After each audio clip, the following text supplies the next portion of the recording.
All right, well, let's bring in Dr. Michael Savage to react to all of this. Dr. Savage, thanks for joining us. You saw how the mainstream media is heaping praise on Joe Biden this week over this prisoner swap with Brittany Griner for the merchant of death.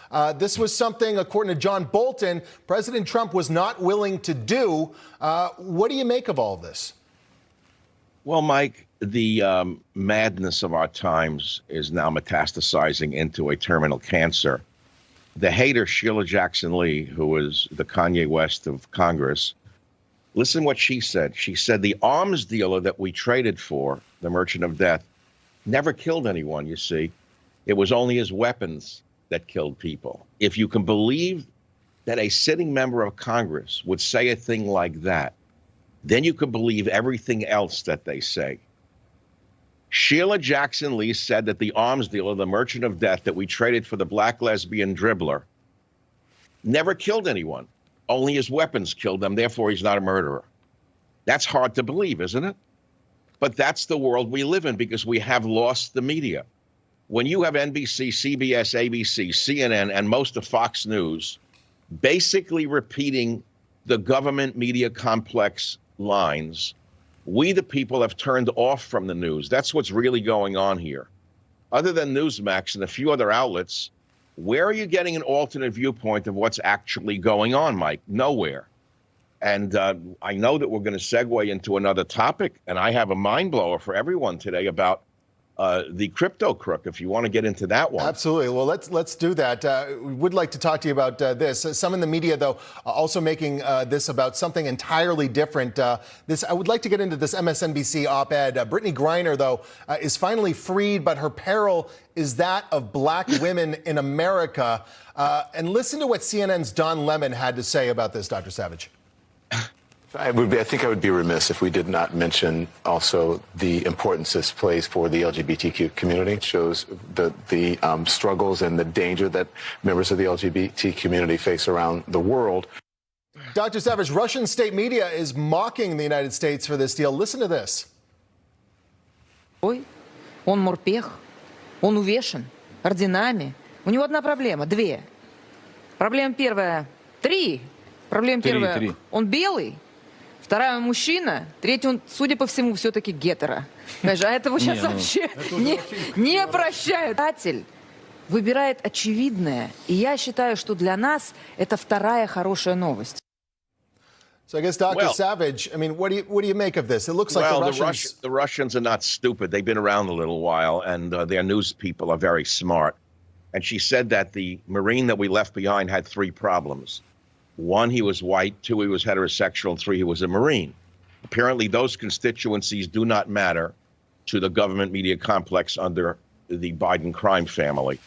To them, black lesbians who play basketball apparently make up a larger constituency than U.S. Marines who they have written off. How any military or police family could ever vote for a Democrat, I hate to say is beyond me, but it's beyond me, and yet they do. It's crazy. But listen, the Russians actually said it all. They left the Marine behind because he's white, heterosexual, and a Marine. They said it as clear as a bell. Maybe we need some people in the media like them over here. I don't even know how you got that tape over here. That's great, Mike. It's hard to believe. We have a totally corrupt media in the United States of America that's obsessed with race, obsessed with LGBTQ rubbish, obsessed with issues that have nothing to do with 99% of the American people, and yet we have the most corrupt government in American history, as we will soon see with Maxine Waters, which is coming up on this, and her relationship or non-relationship to calling Bankman-Fried before Congress for having disappeared over $1 billion. That's a big story. Let's get into it. Your thoughts on where we're at with this crypto story this week, Doctor? Well, I've been following this from the beginning. I'm almost obsessed with this Bankman-Fried, how he's gotten away with not being arrested yet. But then when you realize he was the largest donor next to the wonderful, corrupt, whatever his name is, George Soros, and most of the money went to the Democrats. And we find out that none other than the big mouth Maxine Waters, who couldn't shut her mouth, impeach Trump, impeach Trump, impeach Trump, impeach Trump, impeach Trump. She didn't shut her mouth. She jawbones everybody. She scares everybody with her race and her gender, and everyone's terrified of her. But what I'm about to disclose needs to be heard as a shot around the world. Now, we did some research just for you, Mike. I remember this story from 2009. Headline, Congresswoman tied to bank helped seek funds. Small story. She was in charge of a committee meeting, while her husband owned One United, one of the nation's largest black-owned banks. Her husband, Sidney Williams, served on the bank's board and owned at least $250,000 of its stock. Nothing wrong with that. And she comes into this meeting with Congress, not disclosing that her husband sits on One United's bank board. And what does she do? She demands $12 million in funds through TARP, Troubled Asset Relief Program, if you remember that one. And that bank received $12 million, which is not spit, in that year in a Treasury bailout effort. $12 million went to her husband's bank, Sidney Williams. The bank, for those of you who are interested in reality, was called One United. She made the government give that bank $12 million. Now, the Romans had a phrase for Maxine Waters and the Biden crime family, which is quies custodiet ipsos custodes. Who will watch the watchers? Juvenal, the Roman poet or orator, wrote that, because they knew even then that someone had to watch the male jail guards who were watching the women prisoners, because the male guards would probably molest the women prisoners. Well, now we're being molested by the entire Democrat Party right in front of our eyes. Who will watch the watchers like Maxine Waters? Will anyone ask if she has ever returned that $12 million? You know, we hear about gangs going into Walmart and stores and robbing goods. And of course, there's an answer for that as well, which is coming. And this will not go on much longer. But that's a separate story. But when you have open theft coming out of the Biden administration and the entire Democrat Party, open theft like this, where are the Republican watchers who are supposed to watch the other party? The answer is under Mitch McConnell, they're not watching anything. They're not watching the store. Because if we're going back to your main story here of Bankman-Fried, he apparently bought off the gobbler, Mitch McConnell, the Moonshine Mitch, I call him, because he comes from Kentucky. They make some great bourbon whiskey up there. Moonshine Mitch apparently was given $1 million, which is spit to Bankman-Fried. I mean, there's $1 billion missing. So he threw $1 million toward the Moonshine. Moonshine Mitch got $1 million. And for that, he went down and shut his mouth. He said nothing so far about this case. Mitch McConnell has said nothing about Bankman-Fried. So there's been so much outrage, a tidal wave of disgust and loathing at the corruption, that even Maxine Waters had to backtrack and say, no, you're lying. It's a lie that I will not subpoena Bankman-Fried.